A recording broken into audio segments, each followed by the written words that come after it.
ফজরের সময় স্ত্রী হাজব্যান্ডকে ডেকে দিবে, উঠতে না চাইলে ঠান্ডা পানির ছিটা দিবে, কারণ জান্নাতে একা যাওয়া যাবে না, গেলে দুইজনই যাবে।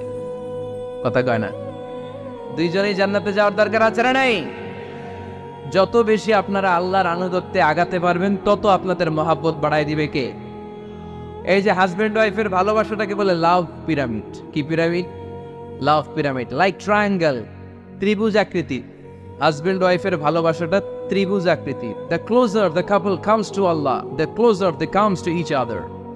হাজব্যান্ড ওয়াইফ যত বেশি আল্লাহর কাছে যাবে, তারা নিজেরাও নিজেদের তত কাছে যাবে। হাজব্যান্ড ওয়াইফ আল্লাহর সম্পর্ক থেকে যত দূরে সরে যাবে, তারা নিজেরাও নিজেদের থেকে তত দূরে সরে যাবে। ঠিক কিনা? ত্রিভুজ চিনেন আপনারা? হ্যাঁ, এই জিওয় কয়েকজন জিওয়, আপনারা ত্রিভুজ চিনেন না? চিনি। জিওয়, ঠিক আছে। ত্রিভুজের কয় কোণা?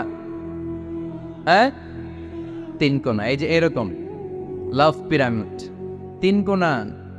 এই উপরের কোণায় আল্লাহর অবস্থান, আর এই কোণায় স্বামী, এই কোণায় স্ত্রী। তো তারা আল্লাহর দিকে যত যাবে, নিজেরাও তত কাছে যাবে।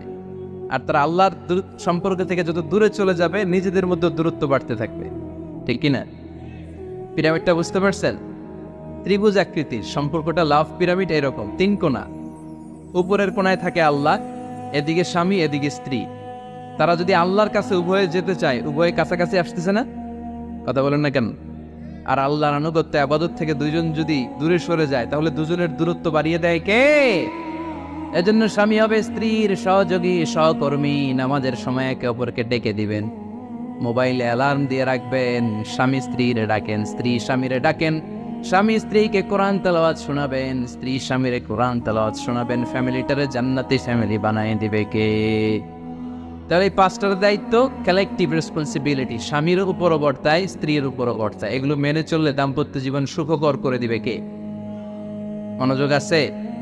কষ্ট হচ্ছে? এবার আমরা হাজবেন্ডের দায়িত্ব শুনি। হাজবেন্ডের প্রথম দায়িত্ব হচ্ছে, হাজবেন্ড হচ্ছে caretaker of the family, in charge, protector. আর রিজালু কাওয়ামুনা আলান নিসা। আল্লাহ বললেন স্বামী হলো তার স্ত্রীর ইনচার্জ, প্রোটেক্টর। স্ত্রীকে সুরক্ষা দিবে, স্ত্রীকে টেক কেয়ার করবে, স্ত্রীর দায়িত্বে থাকবে। এই দাম্পত্য জীবনের দুইজনের সংসারকে, সংসারের মধ্যে স্বামীকে দায়িত্বশীল বানিয়েছে কে? পুরুষ দায়িত্বশীল। পুরুষ কখনো নারীর ক্ষতি করে না, সুপুরুষ নারীর ক্ষতি করে না। ঠিক কিনা? গোটা পুরুষ সমাজ নারী সমাজের সুরক্ষা দিবে।